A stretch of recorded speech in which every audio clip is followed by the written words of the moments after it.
Hello, comme dimanche, j'ai fini le montage un peu tard, donc cette vidéo ne sortira que le mercredi matin. Finalement, c'est peut-être un rythme que je vais garder, de sortir la vidéo le lendemain matin. Ça me permettra aussi de voir les matchs en soirée.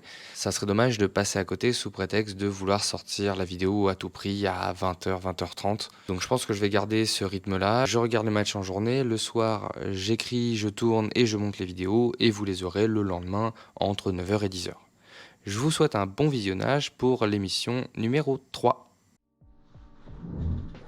Troisième journée de Roland Garros et nouvelle vidéo de ce concept qui n'a toujours pas de nom, ça va commencer à devenir long. Pendant le match de Hugo Humbert contre le Lituanien Ričardas Berankis, il s'est passé un événement assez rare.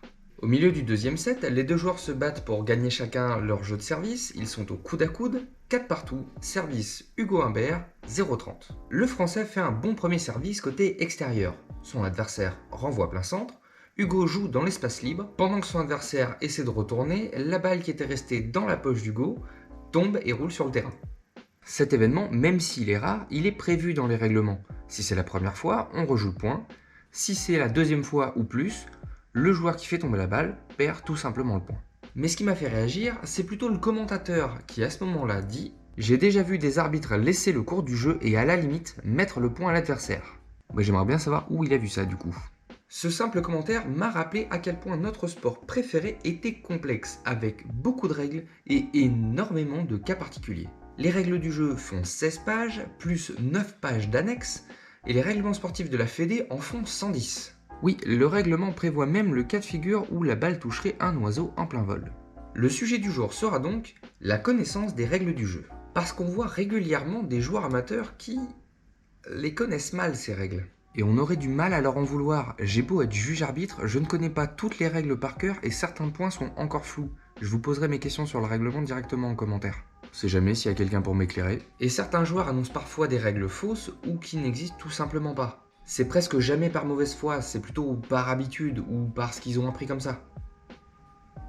Il est magnifique ce point.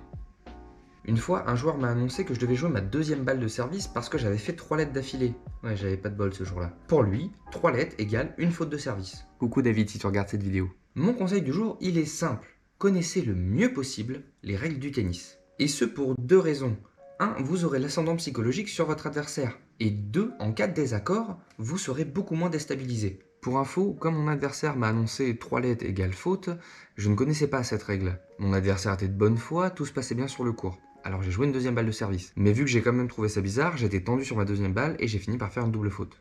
Donc aujourd'hui, je vous propose un petit tour de 7 règles à connaître absolument pour votre prochain match. Avec la reprise de la compétition en plus, c'est le bon moment. Numéro 1, le tirage au sort se fait avant l'échauffement. Ça paraît pas grand chose, mais le but est aussi de vous échauffer du côté où vous allez commencer le match. Ça peut faire une différence s'il y a du vent ou du soleil. Donc quand vous entrez sur le court, avant de prendre ou de donner les balles, proposez un tirage au sort à votre adversaire. Ça vous évitera de vous échauffer avec le soleil dans le dos et de finir aveuglé au moment où le match commence. Pour rappel, le gagnant du tirage au sort a 3 choix. Il peut choisir de servir ou relancer, choisir le côté où il commence le match, ou laisser le choix à son adversaire.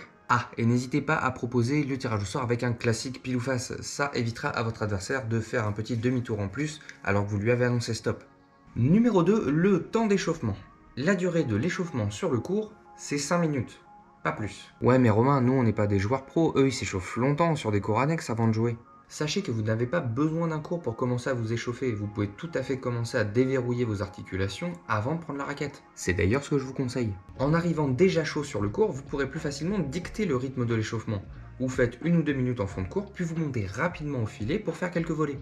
Et en étant plus rapidement prêt à jouer, vous avez plus de chances de mener, voire même de breaker dès le début de match. Numéro 3, les temps de repos. Entre 2 points, il n'y a pas de temps de repos, le jeu doit être continu. La règle des 20 ou 30 secondes pour servir n'étant valable que pour certaines compétitions internationales seulement. La continuité de jeu est un peu vague. En gros, il ne faut pas faire exprès de prendre beaucoup plus de temps que nécessaire pour jouer le point suivant. Ouais, c'est un peu vague. Au changement de côté, c'est 1 minute 30. Et pas de pause à 1-0 ou pendant un tie-break. En fait, on considère que puisque le match vient de commencer ou qu'on vient d'avoir la pause entre les deux manches, à 1-0, on n'est pas assez fatigué. Entre les deux manches, vous avez droit à 2 minutes de repos. Gardez bien ces durées en tête si votre adversaire commence à jouer la montre pour casser le rythme de votre match. Numéro 4, une règle sur le service. Si votre adversaire lance la balle et entame son geste, on considère que le service a commencé. Ce qui veut dire que s'il rate la balle ou s'il arrête son geste au milieu, faute de service, on passe à la deuxième balle ou double faute si c'était déjà la deuxième. Et pour la faute de pied dans une partie non arbitrée. Non, je ne parlerai pas de la faute de pied sur les parties non arbitrées parce que le sujet fait tellement débat qu'il mériterait une vidéo à part entière. Numéro 5, un désaccord sur le score. Ça rime. Vous êtes au milieu d'un jeu et, avant de servir, votre adversaire annonce 40-30 alors que vous êtes sûr qu'il y a 30-40. Dans ce cas-là, vous commencez à échanger, poliment, pour voir quelle version vous avez respectivement. Si l'un de vous reconnaît qu'il s'est trompé, pas de problème, vous êtes à nouveau d'accord sur le score et le jeu reprend. Mais si, après discussion, vous n'êtes toujours pas d'accord, alors vous revenez au score où vous êtes d'accord tous les deux. Par exemple, vous êtes tous les deux d'accord que vous avez remporté le premier et le deuxième point, que votre adversaire a remporté le quatrième et le cinquième. Mais vous n'êtes pas d'accord sur celui qui a remporté le troisième point. Est-ce qu'il y a eu 0,40 ou 15,30 ? Ce qui est sûr, et ce sur quoi vous êtes d'accord, c'est que vous avez chacun remporté 2 points. Dans ce cas-là, le match recommence à 30-1. Numéro 6, l'erreur d'annonce. Alors celle-là, elle marche qu'avec un adversaire qui est de bonne foi. Lors d'un échange, que ce soit sur terre, sur dur ou n'importe quelle autre surface, votre adversaire annonce une balle faute. Mais tout de suite après, il rectifie son annonce. Ah non, pardon, je me suis trompé, en fait ta balle est bonne. On remet le point ? Non, on ne remet pas de balle. Votre adversaire a fait une erreur d'annonce, il perd tout simplement le point. Mais attends, ça pousserait pas les joueurs à être malhonnêtes ça ? Je veux dire, si je me rends compte que j'ai fait une erreur d'annonce, je dis rien et je gagne le point, non ?